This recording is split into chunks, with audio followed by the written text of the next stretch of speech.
Here I am, ladies and gents. Oh, I'll let you look at the ceiling fan a little bit more. What's going on? Get more light on the subject, too. It's another Saturday.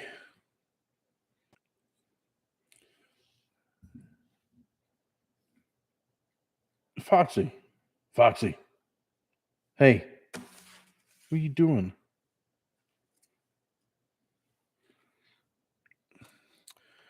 What's up, Jerry? And Doc? I can't see that very good. Put my eyeballs on. How is everybody tonight? Me, I'm wonderful. It's just been a great day. They're forecasting that Hurricane Ian coming in, and the weather has changed down here drastically. It was 91 today, but the humidity was about half of what it usually is, and it was absolutely gorgeous. Got out there and mowed, didn't sweat half to death, and going out there tonight, it's just freaking beautiful. Nowhere Never, New York, Saturday night. Right?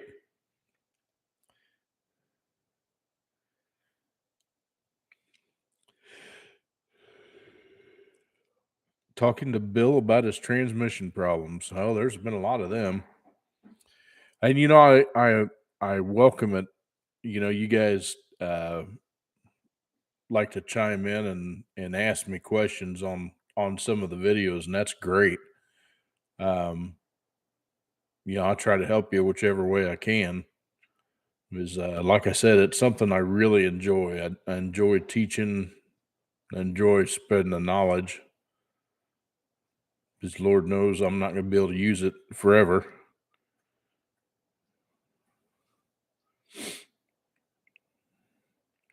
Jerry, I'd have to agree to that. No reverse and no park. That sounds like it's got a linkage issue.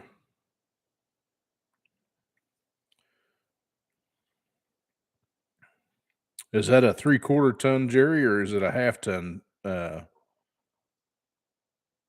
it a half ton or 3/4 ton? And which transmission does it have? A 4L80 or is it a 4L60? If it's a half ton, of course it'll be a 4L60.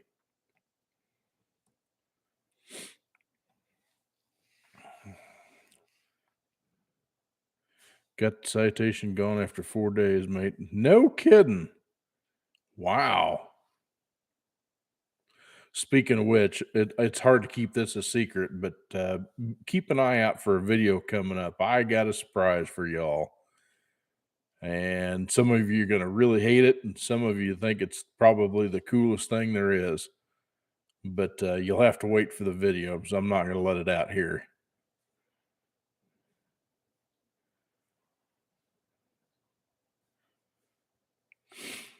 Oh, goodness. Working on editing another video pertaining to this one, the recent one. So what'd you all think of that pump that I showed you in yesterday's video? Isn't that a piece of work? I've never seen one that looked that bad. I mean, it honestly looked like somebody put it on a flywheel lathe and just ground the crap out of it. What's up, Steven? How y'all doing out there in California? Yeah, that pump was bad. That thing had to, if it would ever been put in service, it would have had cross leaks like nobody's business.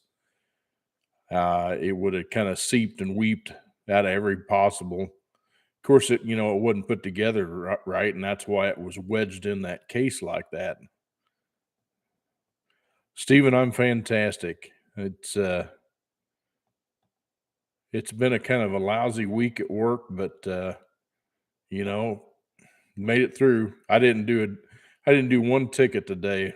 I went in there and just kind of stood around and fiddled around on the internet. That's about all I did. I had like 19 appointments for today, and only 7 of them showed up.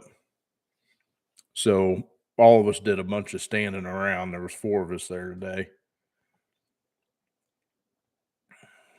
So wasn't a whole lot going on. It was pretty quiet. But again, the weather was really nice. But yeah, there's a big announcement coming up in a couple videos, so you guys will have to keep an eye out for that. This deal kind of plopped in my lap, so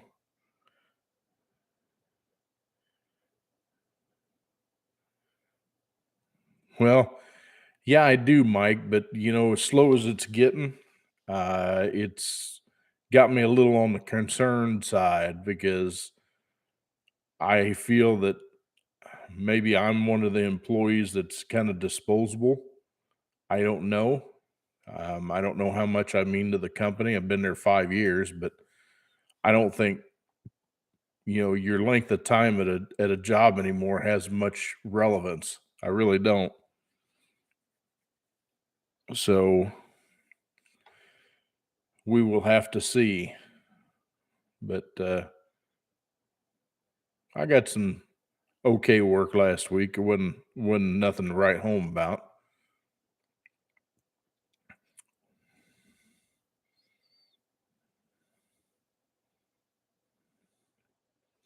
Yeah, I mean, I've always looked at it this way: where one door closes, another one opens. So I'm not too concerned with it. And from what I understand, there's quite a few people that are around in this area that are looking for somebody like me. So the only problem is I'm getting to the point in my life where my body doesn't want me to do wrenching much anymore, not for a living anyway. And maybe it's a good chance to be able to teach more. I don't know. Uh, I got enough projects around here to keep me busy. I guarantee you that. Still need to work on Mama's Toyota, and I got a few other things to do. I'd like to get my cab done on my truck this winter.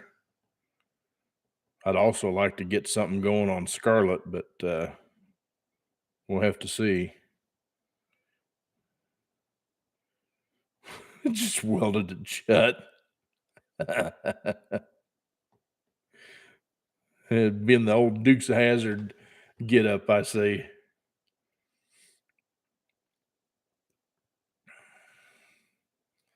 I would put that camera down below, but I don't think you guys want to stare up at the ceiling. That'd probably be a bad angle for me anyway.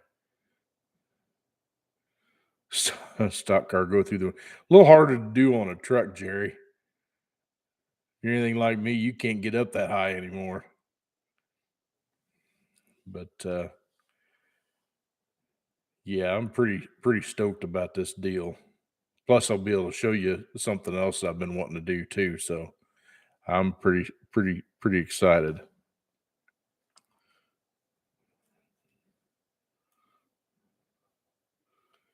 Using the ladder. I guess you could use a tire too if you were that far off.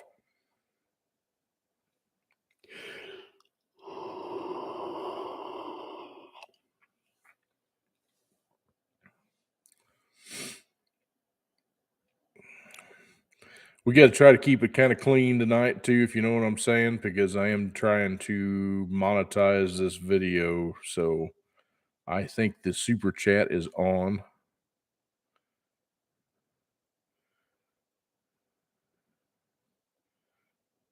Yeah, it is.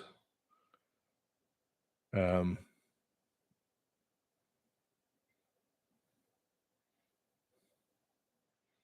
I don't know, Jerry. Any given Sunday. Yeah, she's ready to pounce, isn't she? Right there. Yeah. Hi, Foxy.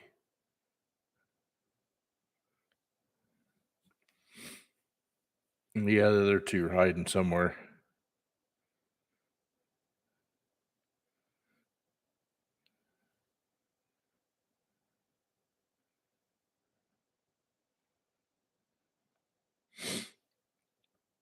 Yeah, we'll see. I mean, it ought to be a good game either way.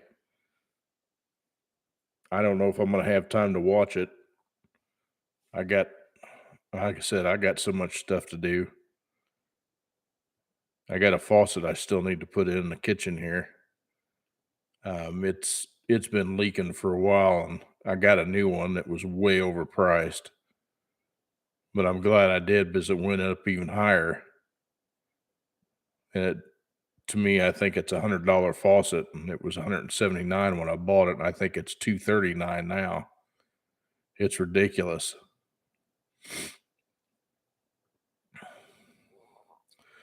So this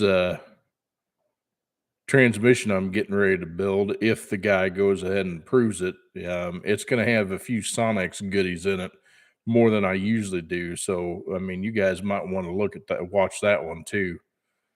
Um, the problem I'm running into is finding parts. A lot of places are out of stock on them. A lot of vendors are out of stock of them. Um, it's getting really tough to try to get parts, and the ones you do find are astronomically priced. Excuse me. So,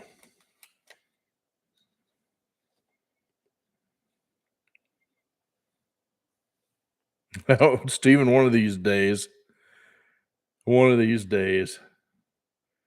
like I said, if they decide to get rid of me a little earlier, that might get done a little faster than I had planned.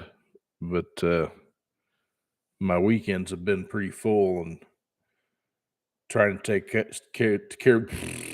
trying to take care of the normal stuff around the house. And in fact, like I said, I got home from work today and I mowed the pasture. Was out there about a little over 2 hours. Yeah, I come in and we make dog food for the dogs. So the wife had made a potato this morning, and so I cooked the rice and the chicken up when I got before that, and then we ate dinner, and then I've been here browsing for this new project that I come up with. So, and Jerry, I did not take that check ball out of the 34 on that one case. Um, we decided just to get a whole nother core. That video is coming up. I'm in the middle of editing it, um, about halfway through it. So it'll be released on next Friday's upload. And this case is a whole lot better shape. And I'd rather start with one that hasn't been sodomized, anything like that, or molested, however you want to put it. Um, no check balls in the wrong orifices, and all the parts are there. I just prefer to start with a good, clean case, one that's in good shape. Now, granted, I haven't checked the capsule and for the 3.4 yet, or the 2.4.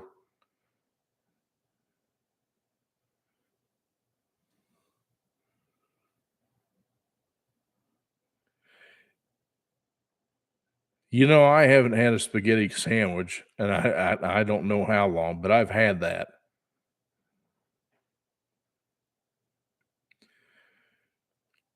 Jerry, the last one I did is I took like a diamond pointed bit on the end of a Dremel tool, and I went around the check ball around the aluminum part of the case. And once I got it so far, I was able to knock the check ball out. Depends on how far they push that check ball down in there. Now, if there's two of them in there, you're pretty much hosed. The only other way that I could think to do it is you go in from the top side of the case where that is, drill a big enough hole that you could put a pipe plug in it and go through there and knock the check ball out from the back side and go through the port. But I mean, you'd have to be pretty much dead in line with that because you'd have to drill it at an angle because that port's at an angle. So if you're off just a little bit, you're pretty much hosed.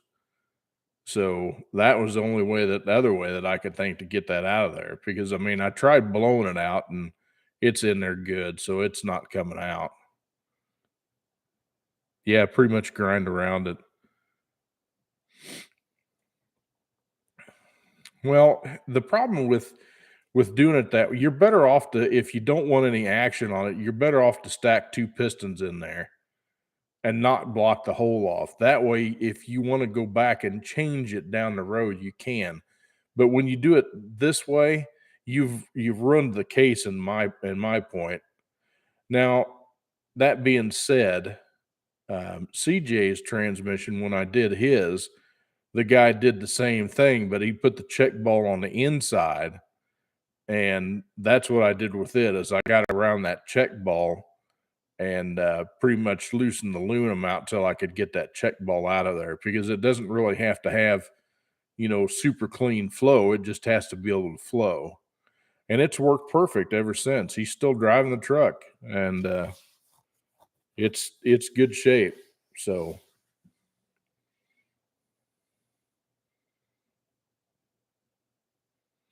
yeah, Richard Precision Transmission, yeah, he stacks 2 pistons. I've seen him do that before. And yes, I watch other transmission guys too because I wanna see what they're doing on some of their stuff and why they think that that's the way they do it, and I mean, every builder has their own preference how they do it. I've got certain ways I like to do things, um, and no matter no matter how many times, I have so many people comment that I'm one of the few people that actually do build videos because a lot of these guys will tear them down, but they won't build them. Or if they build them, they won't explain why uh, it's done a certain way. I like to explain it because that way it makes sense. I hate going into something like I'll take for instance a job I did in on a Duramax. Now, granted, it's been years since I'd worked on a Duramax, because I was back doing transmissions again, so I didn't have to do engine work.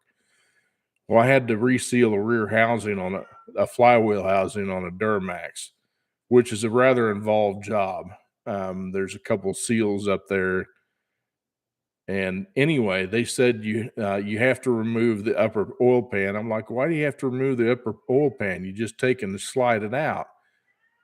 Well, when I couldn't get the rear with the flywheel housing off the back of the block, I ended up taking the lower pan and the upper pan off of the Duramax, and lo and behold, they put 2 stupid dowel pins in the, upper oil pan that you have to take that pan off before that rear cover will come off because it snags on the 2 dowel pins. You weren't gonna get it off otherwise. But the thing is they don't say in there if you look at, basically the instructions of how they tell you to take it out, they don't put in there why you have to do that. So as a technician, you're always trying to find a way to do a job faster to beat the time. Well, anymore you can't do that. I mean, if it tells you you have to do it a certain way, there's a reason why you have to do it that way. Um, Now some things you can snake out of there quicker, it just depends on what it is. Like I had one the other day that I did that they tell you to do it a certain way. Oh, what was it that I was working on? Oh, it was an alternator on a Sonic. They tell you to take the right axle out and take the air box out, and I'm like, why do you have to do that? I buzzed it out and then pulled it right out without taking any of that out. So I mean, um, just it's strange like that.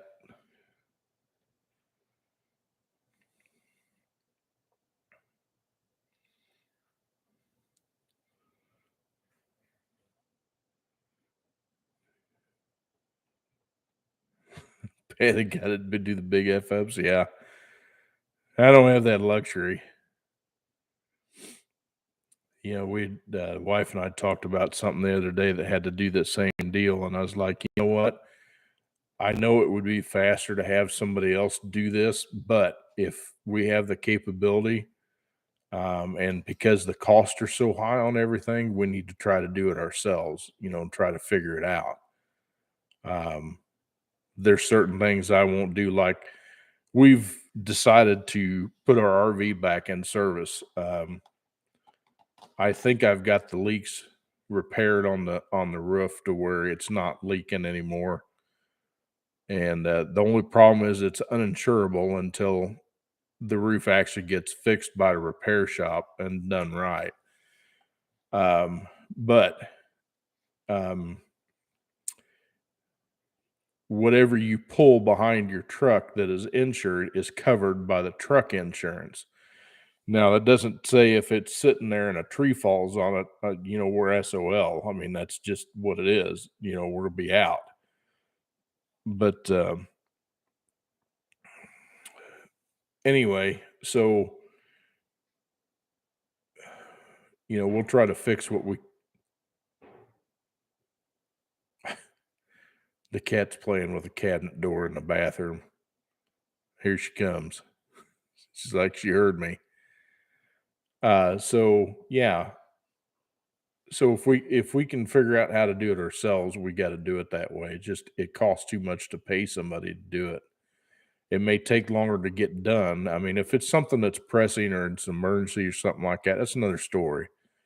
But if it's not something that's pressing, we'll try to get it done, you know. That was Foxy playing with the cabinet door in the bathroom. That's what that was.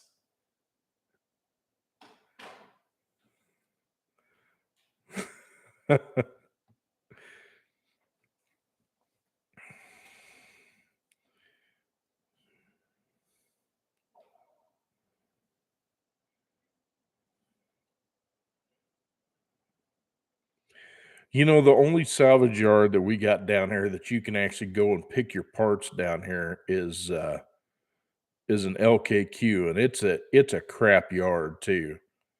Um, it's I've not had good luck getting anything out of there. I really haven't.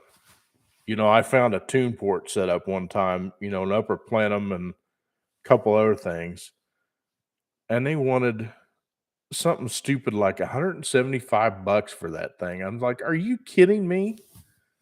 I'm not paying that for that." And I spent the time taking it off, you know, $50 would be okay, but no.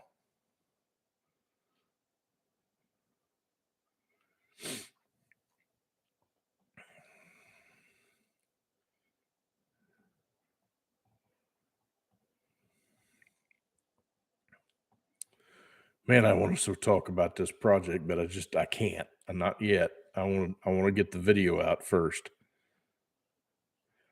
But anyway, I'm gonna have to go there anyway to search for some parts. And they don't carry anything newer than like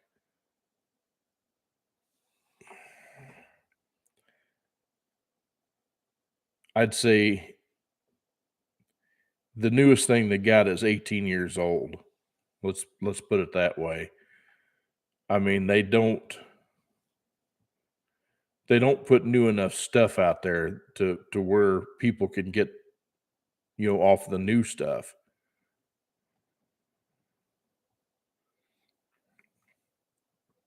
Yeah, Jerry, you told me about that several times.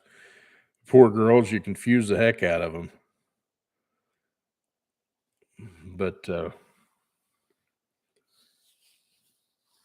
I guess there's a one or two up north, and then there's some down south, further down south. But I don't want to drive all over Kingdom Come to get stuff, and I don't want to feel gouged when I go to some place to pick a part off a car, and I pick the part off, and they're charging retail price for it. No, come on now. My time's worth something just as much as theirs is, and the only thing they're doing is ringing it up. You're going out there to the yard, finding what you need, pulling it off, and taking it up there. They don't want you don't need to be getting bent over doing it.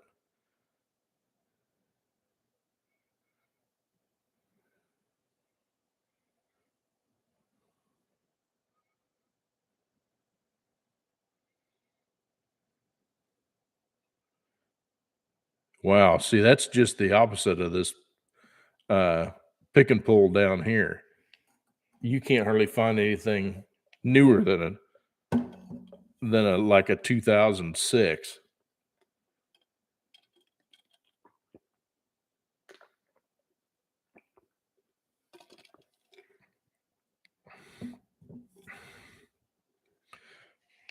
Mike, why don't you just get a remand from the parts store? Hell, that old of a car, they got to be dirt cheap.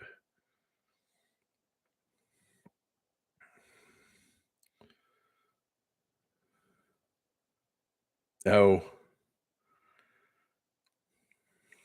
well,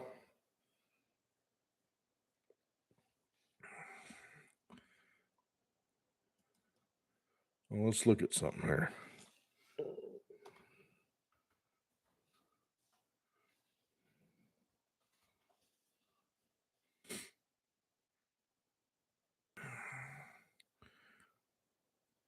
Buick.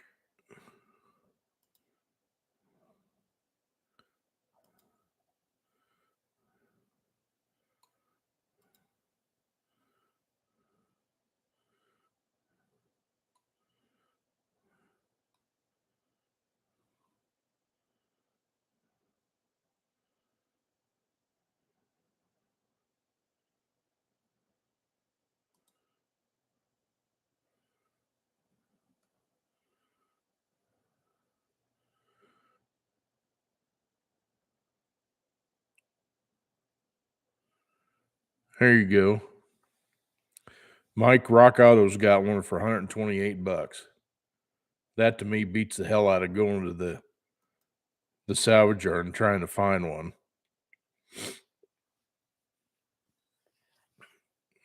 A lot less time involved in that. Chances are it won't leak. Well, at least not for a while.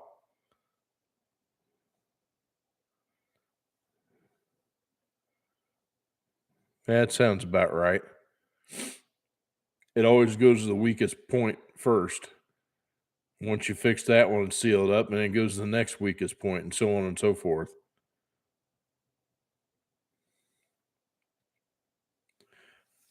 But like I said, Rock Auto, $128. It's 150, but you got to send your core back. It's $25 core. But that's pretty dirt cheap for a rack.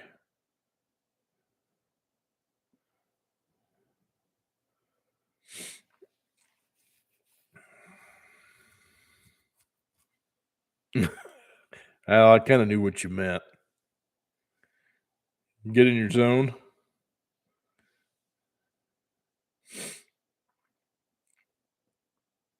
I like to buy a lot of stuff from Slow Riley's. They seem to be pretty decent on stuff. Carry a decent brand.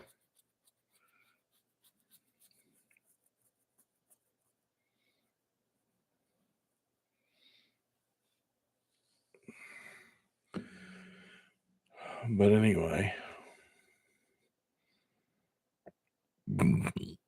excuse me. So back to yesterday's video. That one had a TCC valve in it I did not recognize. It was definitely aftermarket. but in the bore, it looked like it was missing um, one of the valves that goes in it, and possibly a spring that was supposed to be there. Now, the valve that was in there didn't move, but it looked like it was supposed to be holding like a valve at the end of the bore, and I don't think the TCC would have worked properly without that other piece of that valve, even though that was a replacement to keep it from being a pulse width modulated.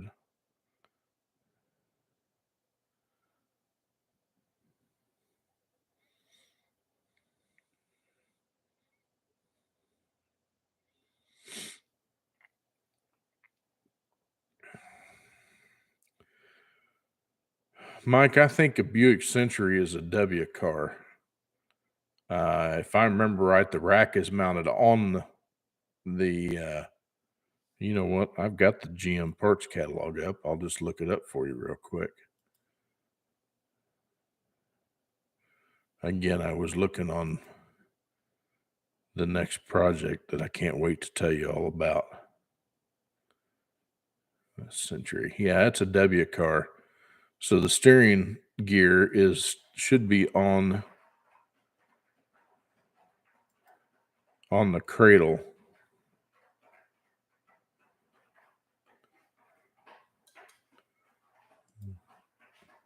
It just shows me the steering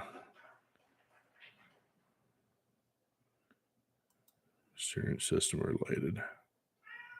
Yeah, it's on the rack, or it's on the cradle.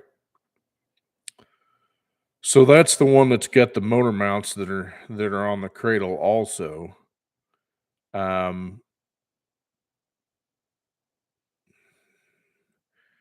I remember right, you can snake that dude out of there, but if not, something that'll help is you can take and loosen the front cradle bolts, take the backs out with a jack underneath of the cradle, and lower it down a little bit. You can get those bolts out of that cradle.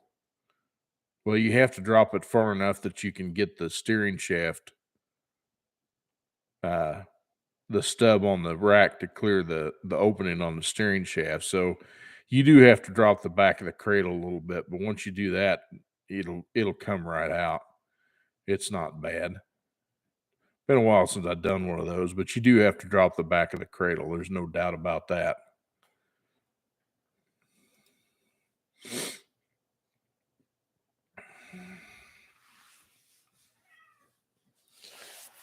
You're what? You're wound up. You're wound up tonight. Yeah. Yeah, you're wound up tonight. You are.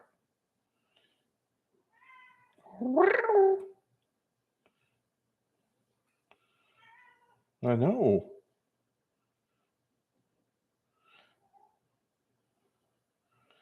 If you'd let me pick you up, I'd show you to everybody.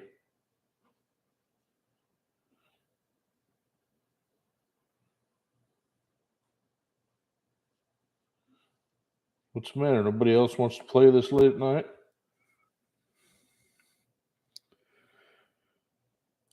Oh, the G bodies. Well, the G bodies were rear wheel drive.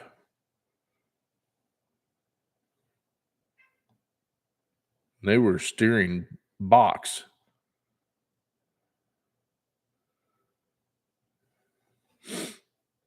G bodies were like a Monte Carlo,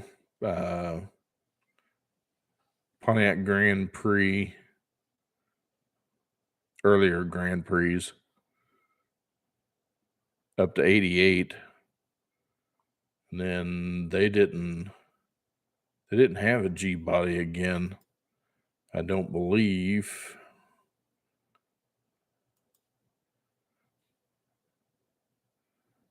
Nope. They did not.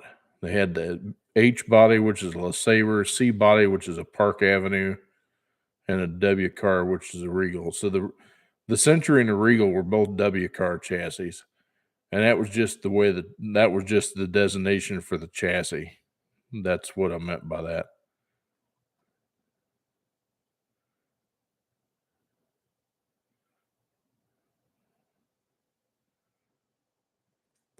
Danny, the rear springs on one of those is pretty simple. The best way to do it is take the shock loose on each side. Take your panhard rod off the back of the Tahoe, the one that goes from the left of the rear end up to the body, I think it is, and take it loose from the body. Just let your jack down real slow, and the springs will come out pretty easy. Because that's a coil spring rear end. You don't need a spring compressor for that one.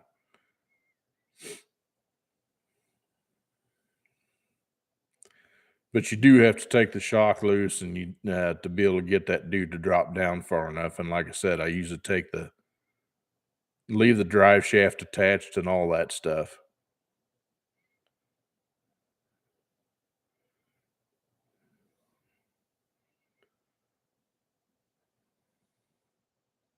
No, the Tahoe 2001 Tahoes were not leaf springs. Now, if it was a Suburban, that's another story. Suburbans usually were leaf springs. If it was a 3/4 ton, the half tons were still coils.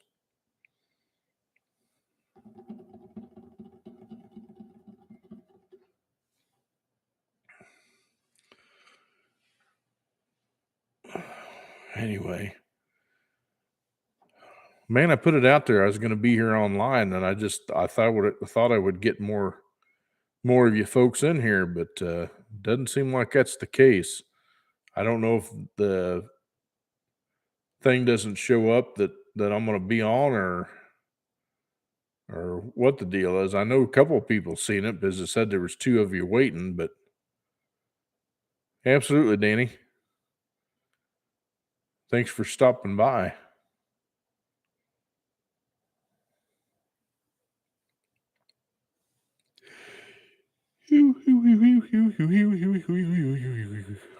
Goodness.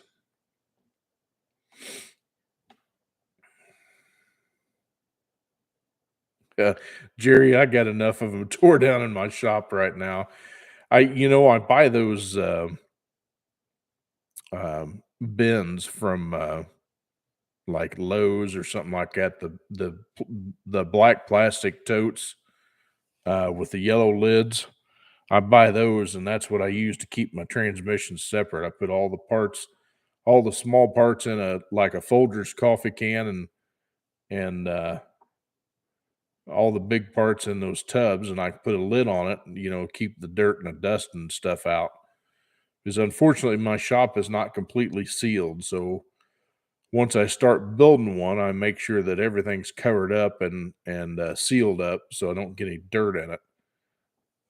But that's something that's down the road. I was hoping we'd get a good enough storm to take the roof off my shop. I mean, that would suck. Believe me, it would. But the whole structure needs to be replaced. It's so bad. I mean, I'm surprised it passed the home inspection when we bought it, but the roof trusses are sagging. They've reinforced it somehow, but they just need to be replaced. And of course, I don't have the money to do that right now.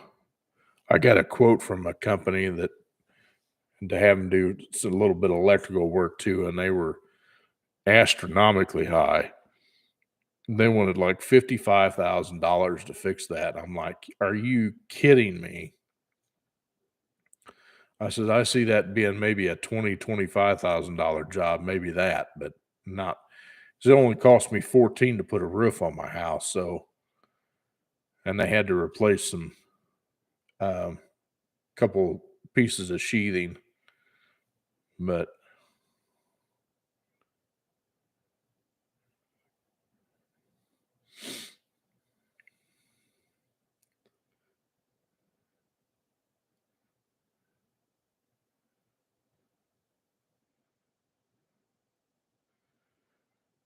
Danny, what do you mean? What's the difference on a C5 diff? A C5 Corvette uses an independent rear suspension. So I guess I'm not quite following you on what's the difference. I mean, yeah,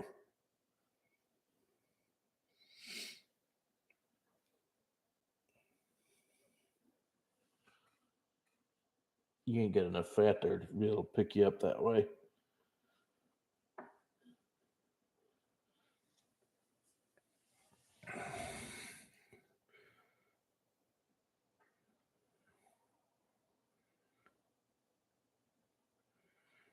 If O-rings for spark plug holes and timing chain tensioner, smoking and leaking 4 quarts every other day.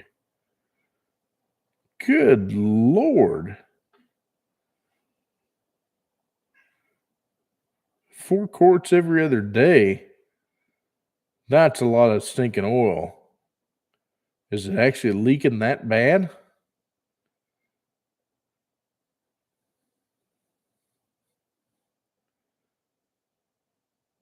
Man, I would be going, that's almost like, that's a pretty healthy drip.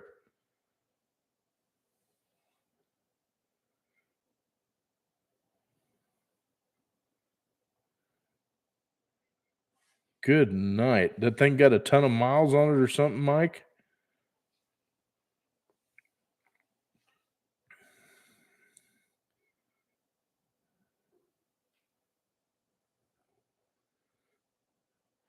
Jerry, have a good night, buddy. Good to see you come out. You take care of yourself, and we'll see you.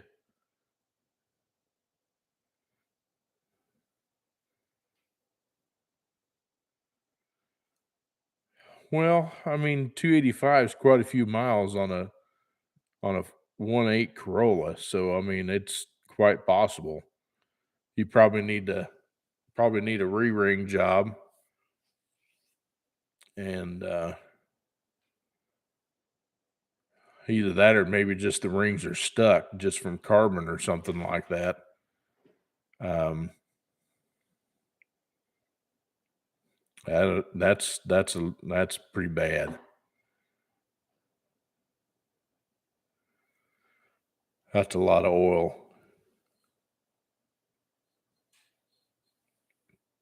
May need a rear main seal.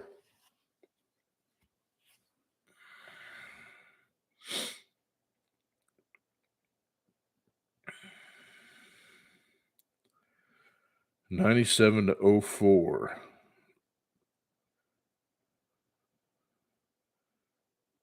Well, let's see.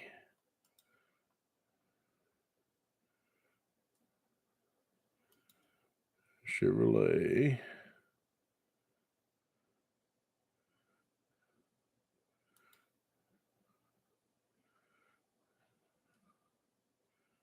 Corvette.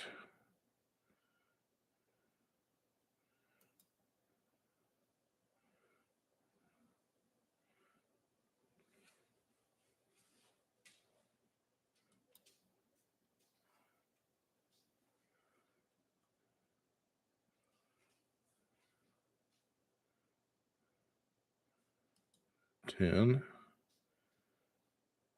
Carrier.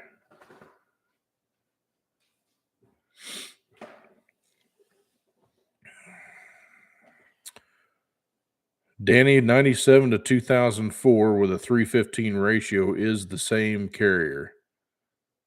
342 geared was a 2004 only.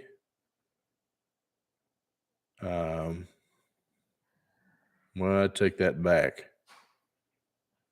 Wait a minute. What's the difference here?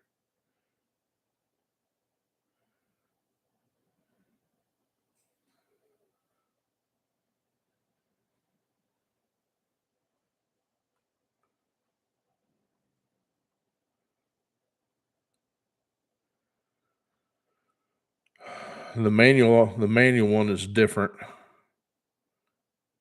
2002 to 2004, the manual took the same one. Automatic, it was a 2004 only. And just the regular 315 ratio was 97 to 04. I know that they made improvements on the strength on the later model Corvettes.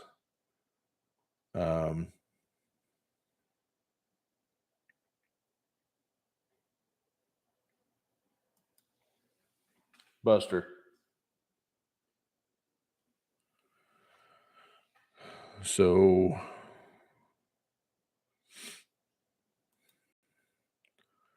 05.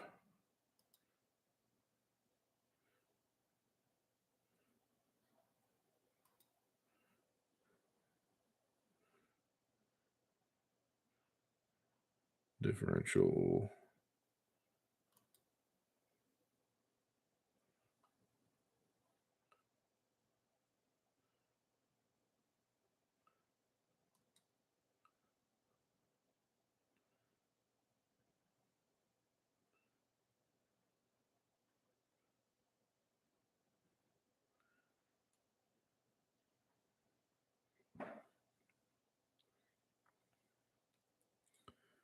Yeah, it looks like they used the same one in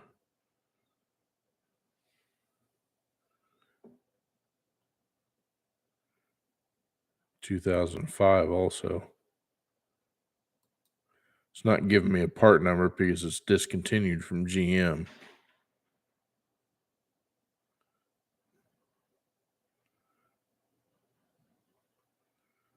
But it says 2005 only in the deal. So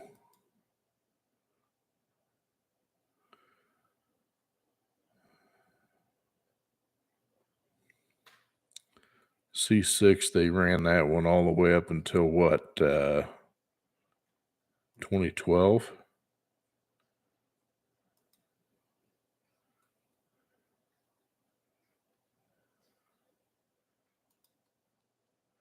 And that says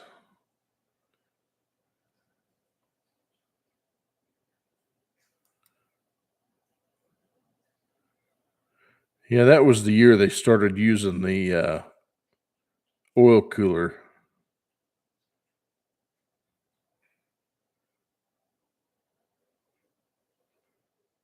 Yeah, 2009 to 13. Looks like it was a different rear end also.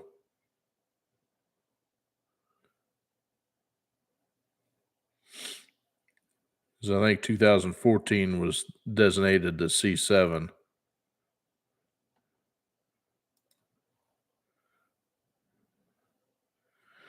What's going on, Mr. Ice?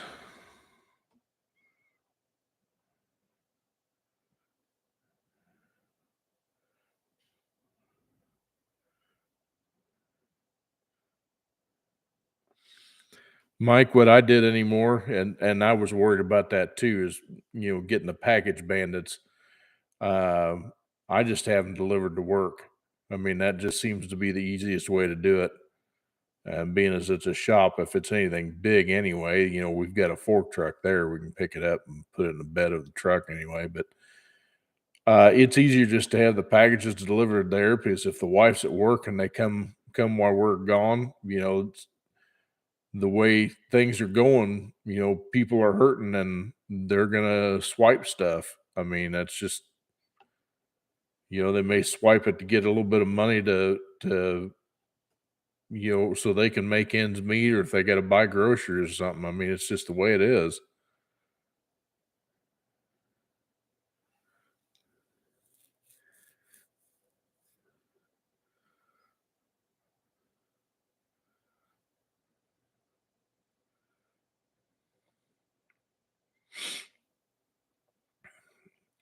Yeah, Danny, it showed up until 13, so 14 was the next change on the rear end.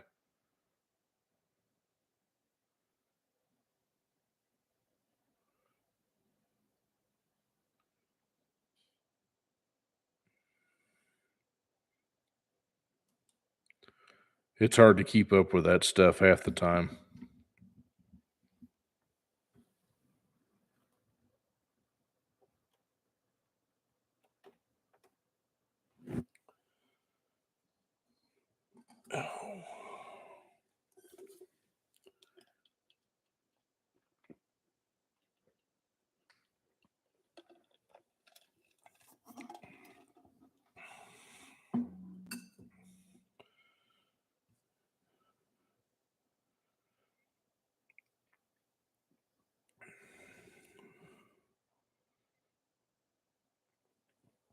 Yeah, Mike, I feel you.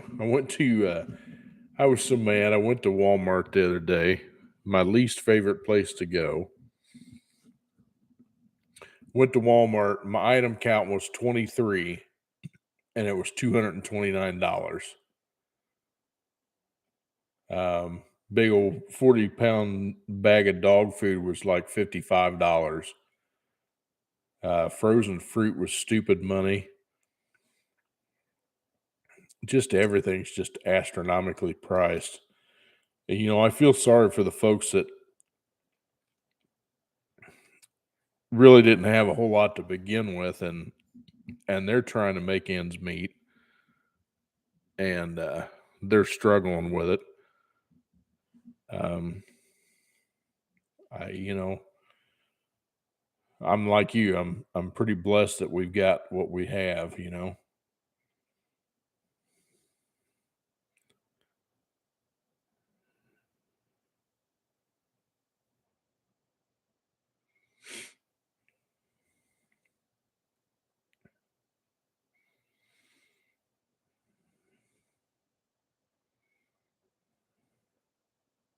Yeah, I've heard of Save a Lots, Mike.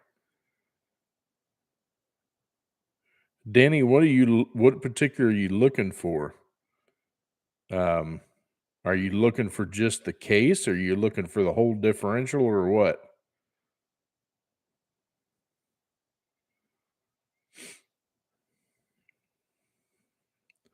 Because a lot of that stuff would not be available um, aftermarket if you needed a case anyway.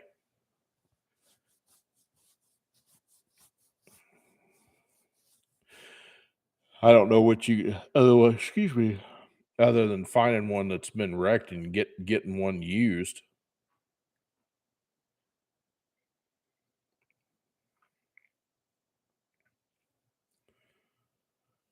But anywho,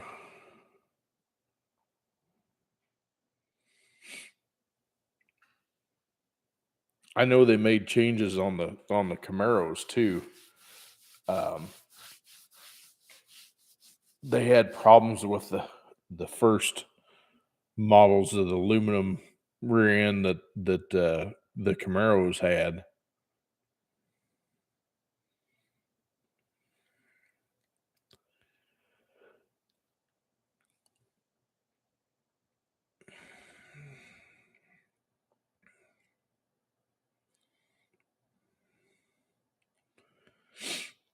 Boy, I tell you what, Danny, speaking of which, I had a C5 come in the shop here not long ago, and I swear this thing was just beat to crap.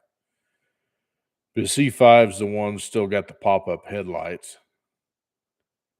Um, the left uh, headlight motor was stripped. The hood was broke on the right-hand side. Um, it had like 199,000 miles on it. Sat like 2 inches off the ground. So me and my big ass getting in this thing and pulling it around the shop, rubbing on every speed bump and dragging the um, dragging the bottom of the car, just getting up. I got a little hump in my stall, dragging all that. I was like, I'm not touching that car. I mean, and they wanted to do all the fluid changes and put spark plugs in it. And this thing had already had a cam put in it, and it ran like ass. And they just, I told my bosses, this is one that we just need to steer clear of. Walk away from it. Tell them to come get it. Oh, and on top of that, it had a Mako paint job on it, it was just terrible. It was rough. Well, yeah, Mike, but this one had been lowered. It had aftermarket wheels on it. It was lowered, and I mean, this thing was most Corvettes I can drive. And Corvettes in stock trim, I can drive around without any problem and not have to worry about dragging anywhere. But you might scrape the little air dam in the front a little bit, but I mean, that's kind of unavoidable. But as far as that's concerned, you didn't have anything to worry about. I mean, this thing was on the ground. It was bad.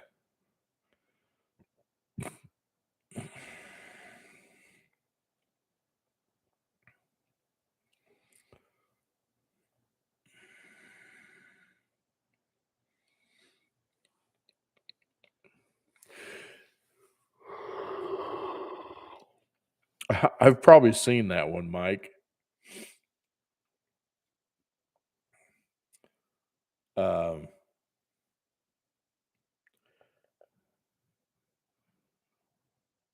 Stre Mike from, Street Speed bought, bought a lifted Corvette, that used to be another YouTuber's. Um, he did something different with it.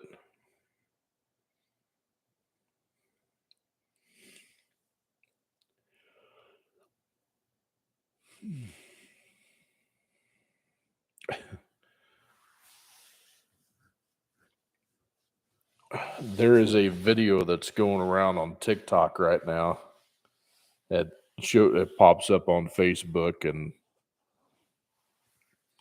that kind of stuff. This old boy in this freaking pretty nice second gen Camaro pulls out and gooses it pretty good. Of course, gets surly and fishtails, and I don't know how he did it, but he ended up rolling right out of the driver's door onto the asphalt, and the Camaro goes over the curb and in the trees. And I'm just sitting there thinking, "Oh my lord!" That's kind of what they make seatbelts for. To hold you in your seats in case something stupid like that happens.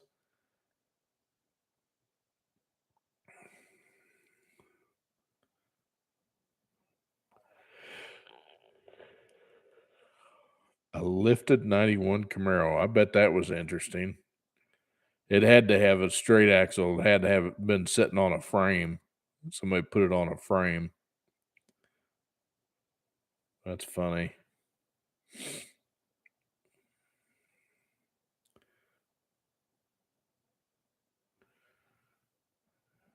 Where's my buddy? He take off?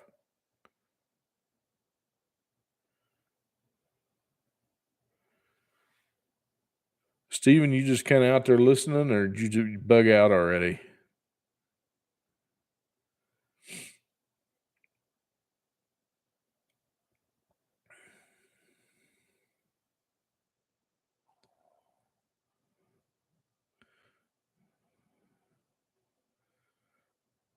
What's up, Doc?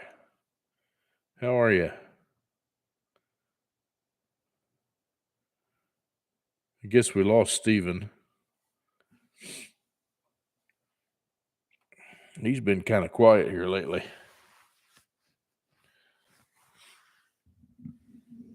I know I'm not that interesting. You guys have gotta have something interesting to go.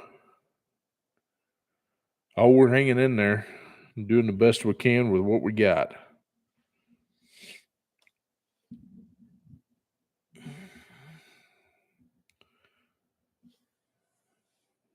Getting pretty nice down here again. It's like 76. And I'm sure we've got a little bit of a breeze going out there. But like I said, we're supposedly going to be bracing for Ian. They're saying a possibility of making landfall next Thursday, but it depends on which way the thing flows, how much we're going to get. Most of the time, when we get it, we're far enough inland that we'll get just the wrap around the rains and maybe a little bit of wind, but that's about it. The people on the coast will get Richard Holdner. Why does that name sound familiar?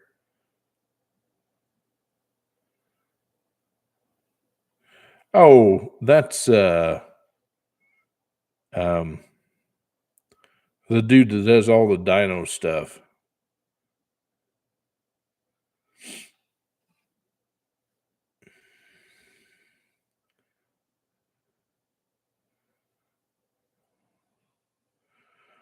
Well, what's going on, Mr. Shoddy B?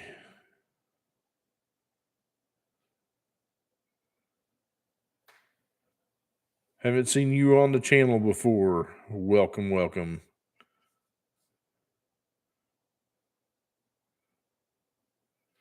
What's the best factory supercharger?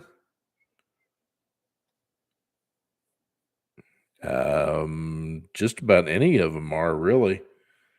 They're all. I mean, you can't really go wrong with a supercharger, but I mean, probably an Eaton would be my thought. Um, the LSA blower's pretty decent.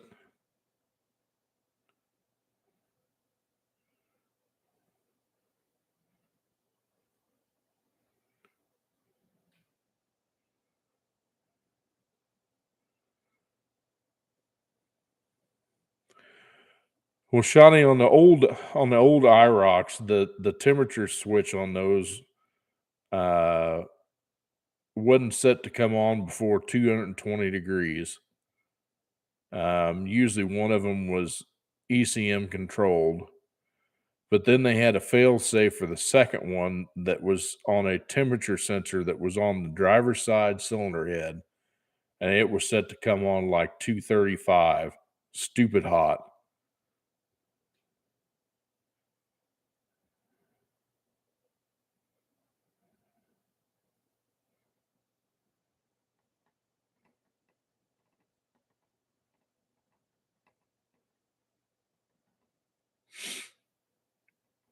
Well, they make a 2.3 liter.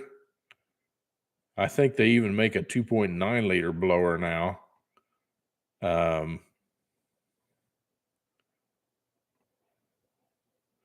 but I think the original LSA blower is like a 1.7 liter, something strange like that. But yeah, the Eaton makes a, I know they make a 2.3, a 2.1 or 2.3, and then they make a 2.6, and I think they make a 2.9.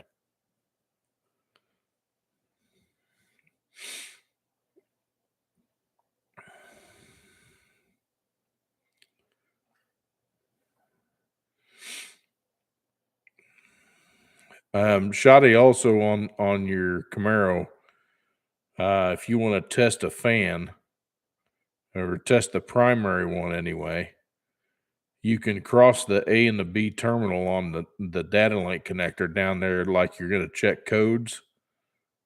Yeah, with a paper clip, and it should power on that relay. If it doesn't, you may have a bad ground on the fan or the power wire. The way that thing works, um,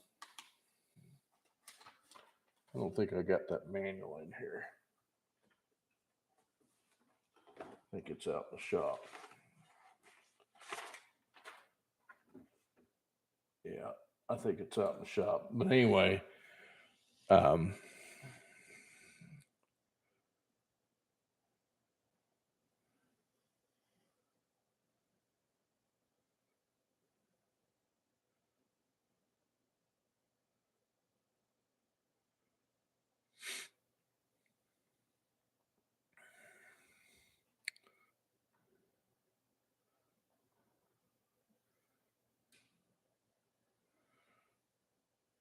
and Danny, I don't know that I can tell you that either. I can try. C7 would be around a 2009.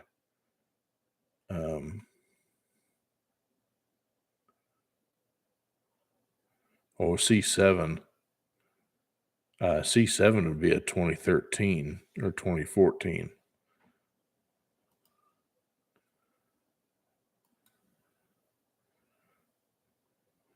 14.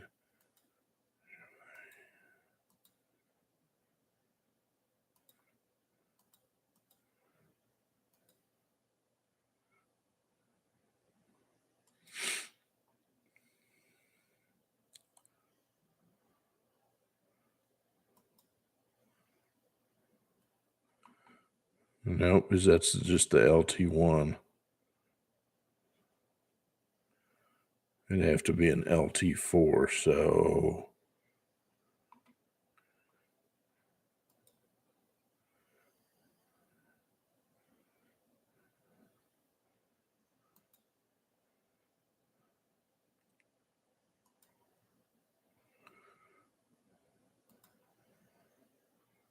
say,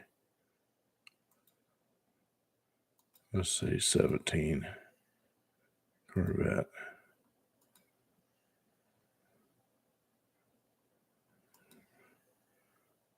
There we go, LT1 and LT4.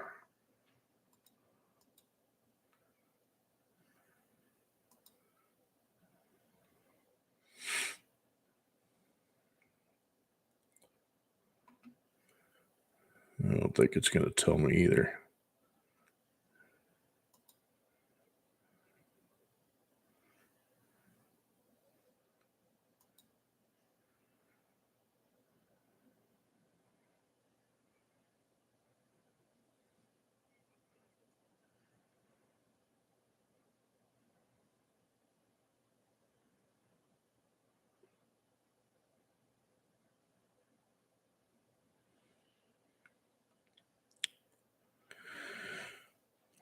Yeah, it doesn't tell me how much it displaces.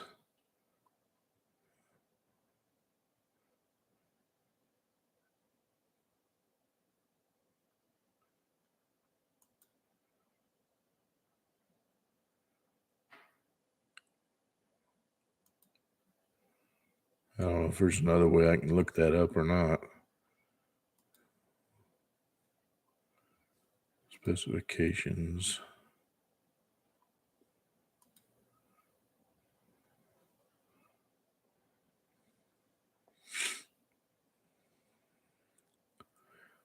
Yeah.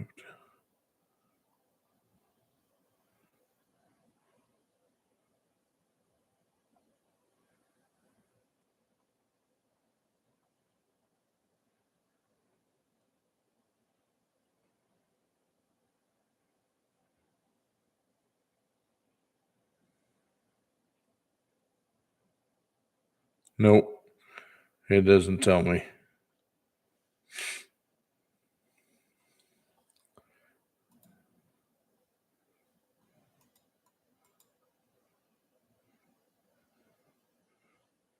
There's my live stream.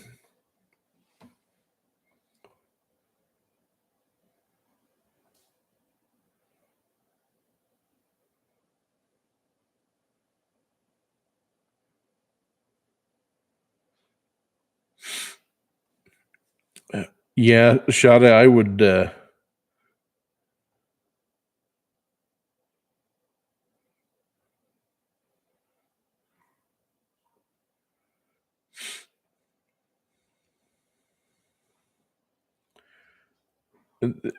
Shada, you got to be careful. You don't want to run a switch directly to that fan because most switches can't handle the amp draw, and you'll end up burn up wires or something like that. You really need to do it through a relay if that's what you're going to do.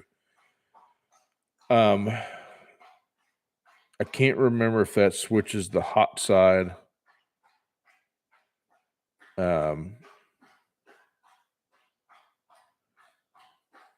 And I'm almost sure that I can't look that up. I think it's too old to look it up.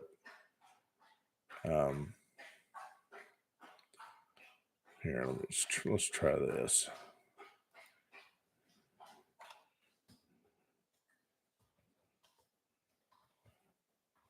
Oops. I hope I spell it right.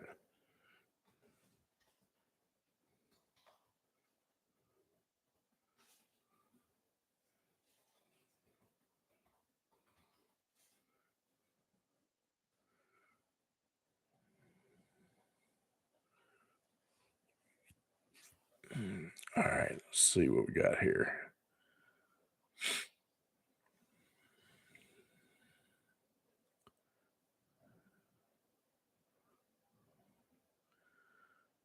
Well, that's for one with single fans. The Camaro should have dual fans.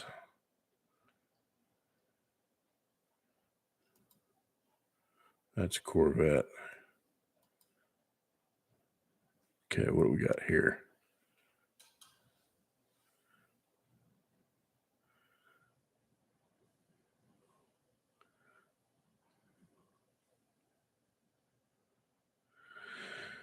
All right. Coolant fan relay. All right, so it does switch the power side of the fan. So there's a good possibility that um, relay is bad. Um, fan control output. The green with the white stripe going to the relay is your trigger wire. The other side should be hot at all times. There's a fan fuse that's in the fuse block. Looks like it says it's a 30 amp.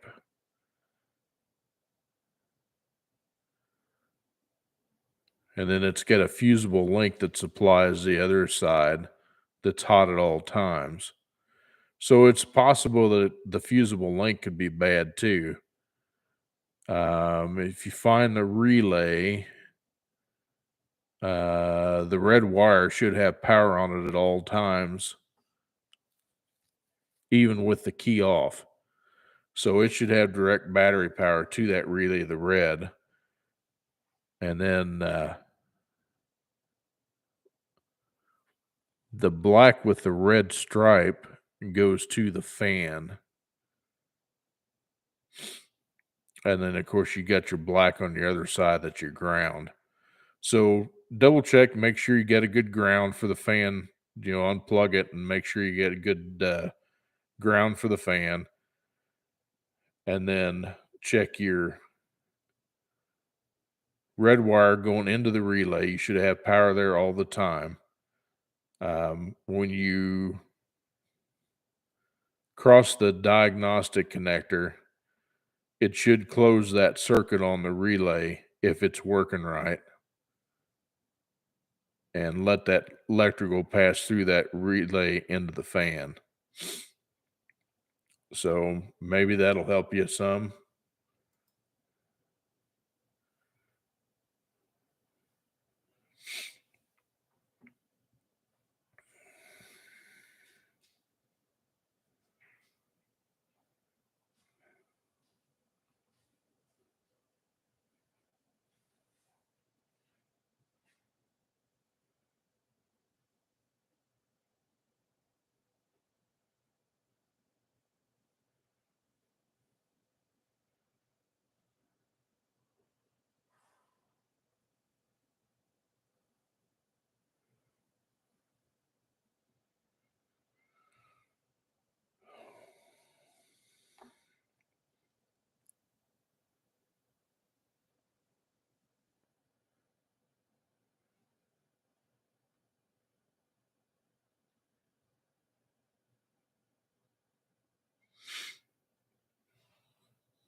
Danny, yes, you should be able to power it with the scan tool. You should be able to command it on.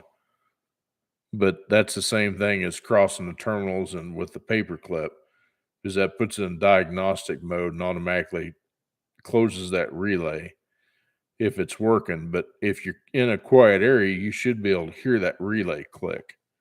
So if you hear the relay click and the fan doesn't come on, then you got a problem with the fan. But if the relay doesn't click, then more than likely it's got a bad relay or the fuse is blown.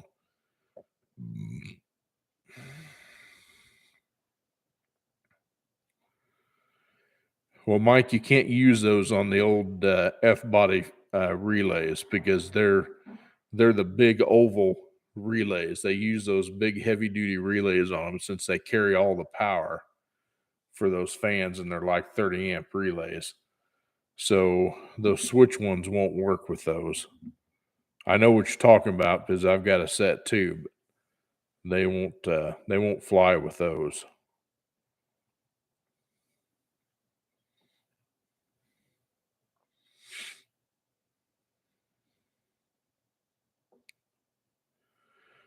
And Danny, back to your other question, ECM variations are there on the Gen 3 and 4? What are you referring?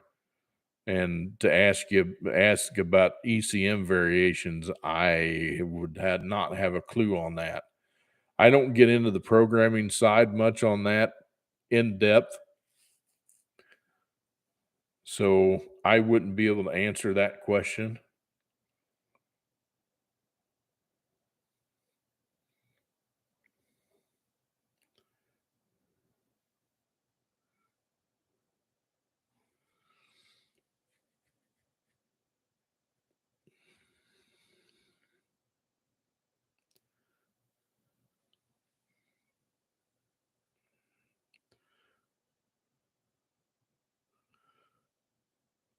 Oh, that's what I was getting at, Danny. I was giving the the wiring diagram in there. I mean, some things to test. I mean, you could test all this stuff with a simple test light. I mean, to find out, or my preference would be a power probe, since you can power things with the thing, and you can see voltages and see if you're actually getting battery voltage. Um, my guess is it's probably got a bad fan that's drawing too much current, and it probably burnt the fusible link up. I mean, that's entirely possible, or the relay could be bad, or the fuse for the relay could be bad because it's got a separate fuse that powers that relay, and then the ECM grounds the circuit and pulls the relay.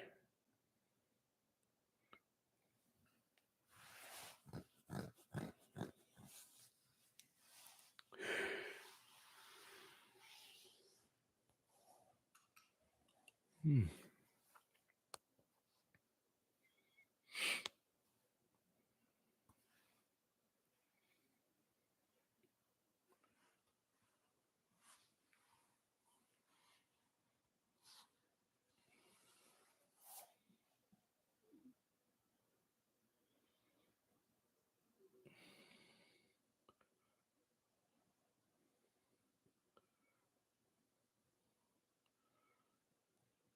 Yeah, I mean, Danny, you're absolutely correct. It could have a bad coil winding in the relay.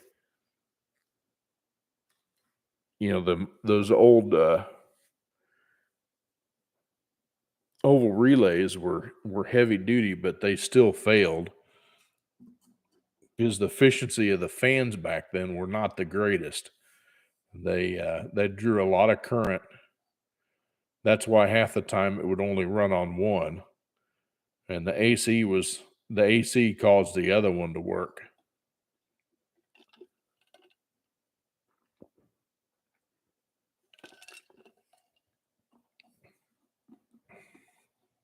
But back then they didn't think that much about cooling efficiency with the fans, and because you see how much better the fans have gotten um, over the years. Of course, that was 30 years ago, so 35 years. Lots changed in 35 years, that's for sure.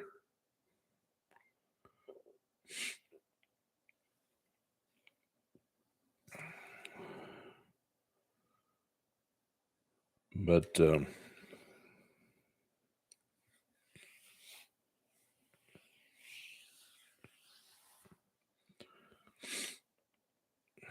Mike, I think we're all that way right now. But I've made a lot of my own test equipment at work for doing like load testing. We use certain light bulbs that'll draw more current than others.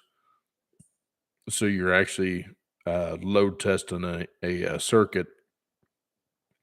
May test fine with a meter, but when you put a load on it, uh, it'll fail. Prime example is I had that Sonic I was telling you about. I put an alternator on. Um, it would turn the light on. Excuse me, the battery light on, which is the F terminal. There's an L terminal and there's an F terminal on the back of the alternator for the regulator. And the F terminal is supposed to give a feedback to what the alternator is doing back to the ECM, so it knows how much to charge it. Well, this thing with the battery light on, you're supposed to test that circuit, and the way you test it is you connect a lead into that terminal, which was terminal 2 on the connector, and then you connect it to battery voltage. And while you're watching the scan tool, it's supposed to go up to near 100%. If it does that, then the alternator's bad and you replace the alternator. And so that's what I did, and it tested bad, so I replaced the alternator. Put the new one on, it was the same thing. Had one of my other guys help me that was there beside me in the shop. Says, "Hey man, can you give me a hand real quick on this thing?" I explained to him what was going on, and he says, "Well, go watch that thing and let me play around with this harness a little bit." And he played around with the harness, and then all of a sudden, boom, it went up, and he grabbed his little pick and gave just a slight tug on that connector, and the wire was broken inside of the insulation on this thing and causing it to not make connection all the time. So, and it's like the third alternator this car's had. So, turns out, you couldn't see it, but the wire, like I said, was broken inside of the insulation. And so I had to get a couple new terminated leads for the back of that connector and replace the leads in the connector, and then put a solder joint on the wires and put it back together, and lo and behold, it all worked. So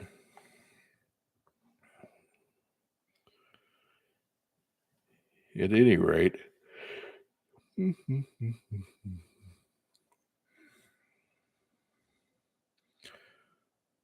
well, y'all, that's all I've got for tonight.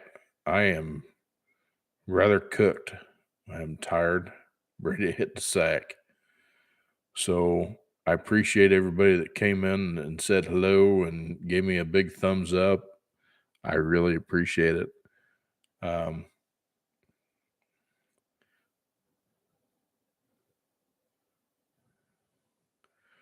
I appreciate y'all coming out and saying hey and just being a part of it. I really do. So y'all take care of yourself. Take care of each other. God bless you and God bless America. We'll see you next week, y'all. Bye.